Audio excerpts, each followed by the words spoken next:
오늘은 7월 27일 토요일입니다. 오늘 우리에게 주신 하나님의 말씀은 이사야 9장 1절에서 7절 말씀입니다. 전에 고통받던 자들에게는 흑암이 없으리로다.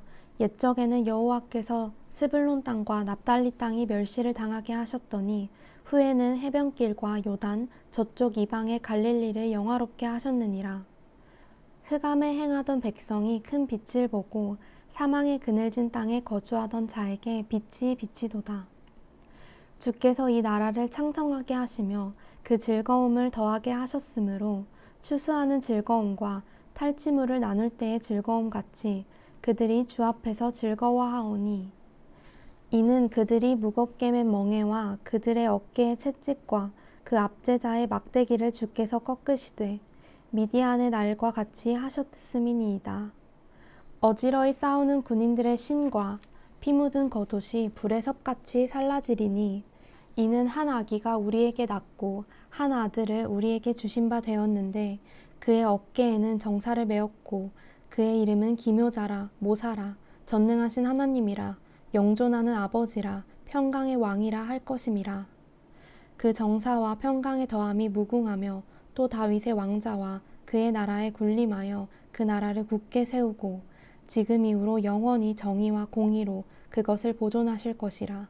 만군의 여호와의 열심히 이를 이루시리라. 아멘. 하나님의 열심히 이루시리라. 중국 연변이나 북한 두만강 인근 국경에 꽃제비라 부르는 이들이 있습니다.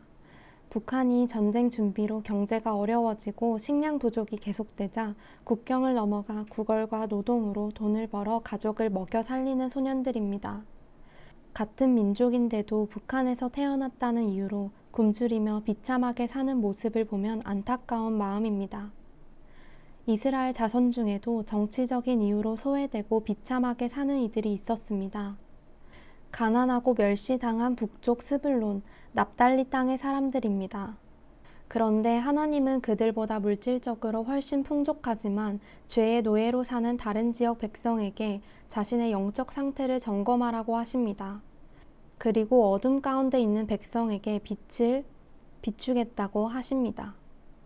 즉 하나님이 은혜와 자비를 베푸실 때 가장 비참한 상태에 있는 이들에게 제일 먼저 찾아오신다는 것입니다. 봄이 오는 것을 제일 먼저 느끼는 사람은 따뜻하고 안락한 곳에서 사는 사람이 아니라 겨우내 한 데서 찬바람을 견디며 지내는 사람입니다. 하나님도 소외된 백성을 먼저 찾아오십니다.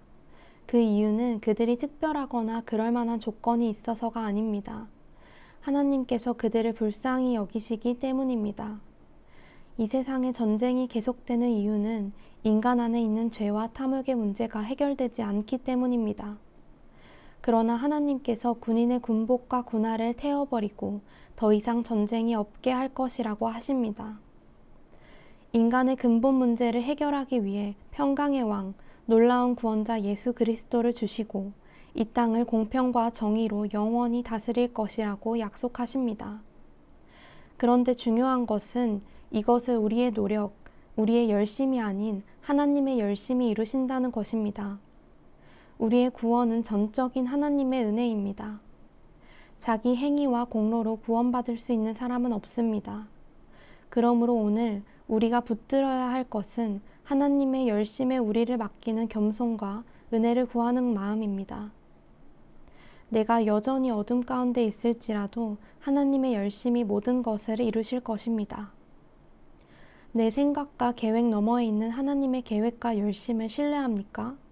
기도하시겠습니다. 하나님, 어둠 가운데 있는 우리에게 빛을 비춰주시고 먼저 찾아오시는 사랑과 은혜에 감사합니다.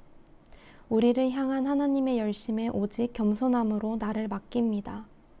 하나님의 뜻대로 인도하셔서 주님의 구원을 드러내는 도구가 되게 하옵소서. 예수님의 이름으로 기도합니다. 아멘.